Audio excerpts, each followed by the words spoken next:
Conference चल रही है। केंद्रीय मंत्री अनुराग ठाकुर बोल रहे हैं, सीधे लिए चलते हैं, सुनाते हैं। 5 गीगावाट की कैपेसिटी लाइन की लागत होगी, लद्दाख से हरियाणा के कैथल तक आएगी।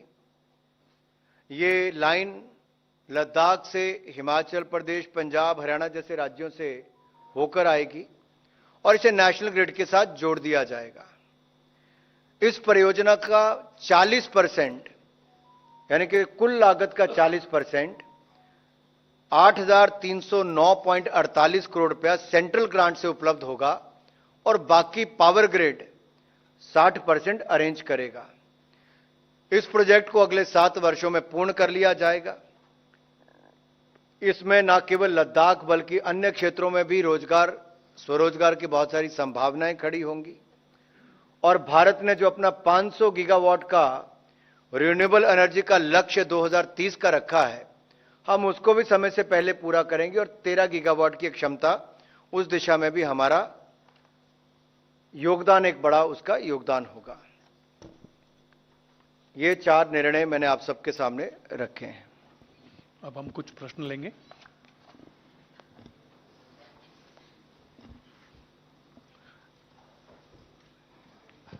कर्मचारियों को 78 दिन का बोनस मिलेगा, ये बड़ा ऐलान किया गया है। अनुराग ठाकुर ने प्रेस कॉन्फ्रेंस कर बड़ी सौगात दी है। केंद्रीय कर्मचारियों को ये सौगात दी गई। पहले ही न्यूज 18 ने खबर बताया था और कहा था कि जब बैठक होगी उसके बाद कुछ बड़े फैसले लिए जा सकते हैं और केंद्रीय कर्मचारियों को दिवाली से पहले बड़ी सौगातें मिल सकती हैं। तो 78 दिनों के बोनस का ऐलान रेलवे कर्मचारियों के लिए कर दिया गया है। केंद्र ने महंगाई भत्ता 4% तक बढ़ा दिया है।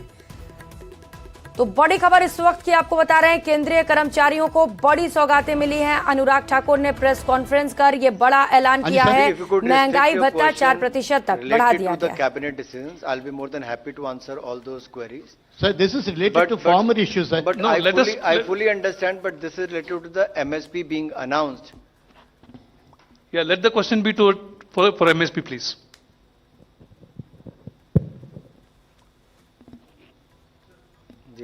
Yes, please go ahead, Tarun. Sir, Tarun from Zee Business. Sir, वैसे तो ये एक अच्छा डिसीजन है कि किसानों के लिए कि एमएसपी को पिछले साल से फिर एक बार बढ़ा दिया गया है, लेकिन सर कंज्यूमर पे एक बहार पड़ता हुआ दिखाई देगा, क्योंकि सर फूड इन्फ्लेशन ऑलरेडी एक हाई एंड ट्रेजेक्ट्री में है।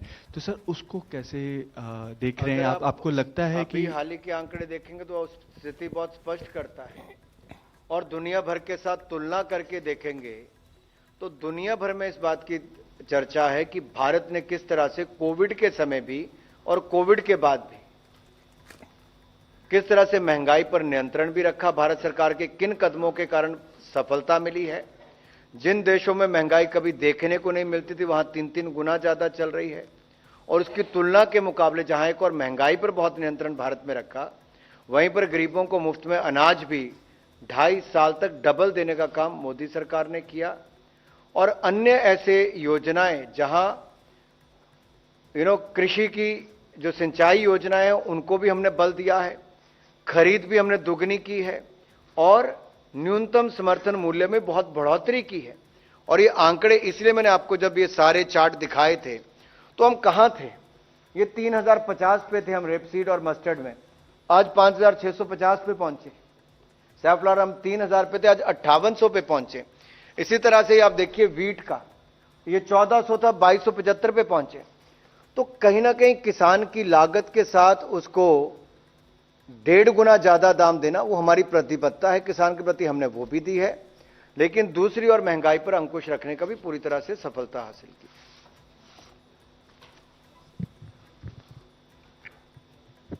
हेलो सर, नमस्कार सर।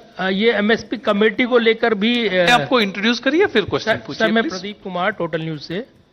अनुराग जी, मेरा सवाल ये है कि एमएसपी कमेटी को लेकर काफी मांग हो रही थी, क्या इसको लेकर